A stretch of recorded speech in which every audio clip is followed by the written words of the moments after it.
For the first question, bakit ka nag-gym? I go to the gym because it's a very effective leisure activity. It promotes concepts such as self-esteem, physical health, and Para sa mga babae!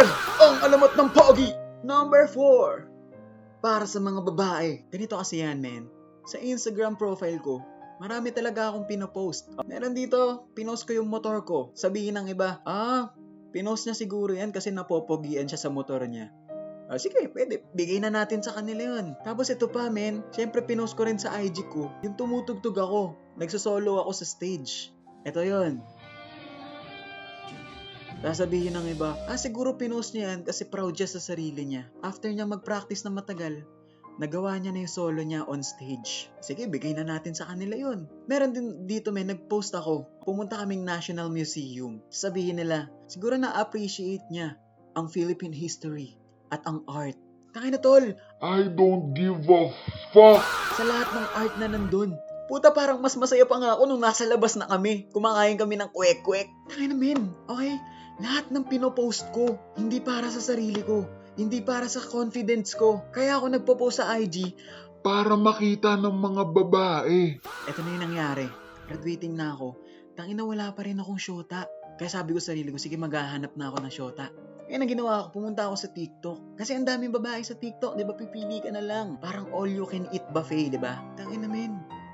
Tinignan ko yung mga repost nito. Ito yung nakita ko sa mga repost nila, men. Nakaka-turn on kapag nalaman mong magaling siyang mag-electric guitar. Me, when he shows me his biceps. Me, when I finally date a man with a car. Anong gusto mo sa lalaki? Siyempre yung mayaman. Putang ina min, lahat yun, wala ako. Wala na nga akong kotse. Wala pa akong pera. Bobo pa ako. Tapos tangina parang tung-tung-tung sahur pa yung katawan ko. Pero nga min, doon ko nalaman, okay? There's levels to this shit. Kung gusto mo talaga makipagsabayan sa meta ng babae, kailangan lahat marunong ka. Kaya tangina min, pinangako ko sa sarili ko, lahat ng gagawin ko para sa babae. Sinimula ko muna. Dati men, balakbol ako sa high school. Tangina, pag-graduate ko ng grade 12 with high honors. Boom! Siyempre, post ko sa Instagram yan. Next, gusto ng mga babae yung may electric guitar? Yung marunong mag-gitara?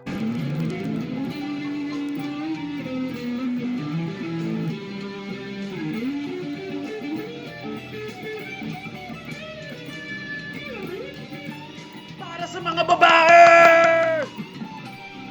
Diba? No problem, baby. Gigitarahin kita. Pero hindi nakita ko. Me, when he has abs. Tangina, uy! Boom! Sinabi ko sa inyo, di ba? There's some levels to this shit. Alam niyo ba yung ginawa ko para lang makuha yung abs na yan? Ganito, oh. Sabihin mo nang nakabrief ako sa gym. Pero tangina men, para sa babae rin yan. Ngayon mga pogi, no? Yung mga yon, madali pa lang yun, okay? Kayang-kaya niyo yan. May tiwala ako sa inyo. Kaso dito na tayo magkakaseryosohan. Ang pinakasikat na meta ngayon sa mga babae. Man, I love nerds. Kaya kung magtataka kayo, dito na papasok ang totoong grind, okay? Kailangan matalino rin tayo rito sa utak natin. Kaya huwag kayong mag-alala, okay? Ituturo ko sa inyo kung paano maging nerd. Ngayon, ang mga nerd, meron yung specific interests, okay? Sabihin na natin Rubik's Cube, diba? Valorant. Pero mga kapatid, okay? Let me put you on. Nai-inlove ang mga babae sa magagaling mag-chess. Nya, etong course na to, kapag ang queen na to ay umalis sa pwesto or sa kanyang pagbabantay. Ngayon sa tingin ko, ang most statistical na pwede niyang gawin ay mag-castle siya in the queen side. So ngayon, move na natin, titignan lang natin, ano ba ang pwede nating magandang gawin? Para sa akin, atakihin natin ang kanyang queen. Ay putang ina! Ngayon mga kaibigan, ito yung medyo mas mahirap pa ng onte. Me, when he has a car. Me, kapag may kotse siya. Ngayon, putang ina, saan nakukuha ng pera pambili ng kotse? Pero, ito nga sinasabi ni Alamat ng Pogi. Kapag may gusto, may paraan, baby! So, syempre, chinat ko yung tropa ko. Sabi ko, pare. Sabi niya sa akin, uy. Sabi ko, pre, may pinupormahan kasi yung chika babes. Baka may video ka dyan ng kotse. Tapos sabi niya, Meron, tol. Okay, I got you. Tapos syempre sabi ko naman, pahingi naman ako boy kahit anong video dyan. Kunyari ako yung nagda-drive. After niya ibigay sa akin, the rest is history. Makikita nyo na yan sa aking IG highlights. Tapos kunyari ako yung nagda-drive. BANG! Sabi sa akin ng mga chika babes, wow Zach, nagda-drive ka pala ng kotse? Sabi ko, oo naman. Sabi niya, ganun, pwede ba mag-car fun tayo? Tapos mapapaganan ako. Sige babe, car fun tayo. Tatawagan ko lang saglit yung Grab. Hindi kasi ako pinapayagan mag-drive eh.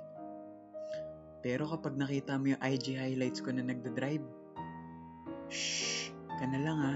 So sa susunod na makikita nyo ako, lahat ng ginagawa ko, mula sa pag-gym, mula sa pagkakanta, mula sa pagkokotse, mula sa pag-aaral, tangina pre, lahat yan para sa babae. Kung gusto nyo makakuha ng babae, dapat nag-grind rin kayo isa-isa. Kaya pagkatapos ng video na to, so lahat kayo makita, nag-grind tayo lahat ng pare-pareho. Okay, kaya alalahin nyo ang salita na ito. Alamat ng Pogi number 4. Para sa babae. Yun lang.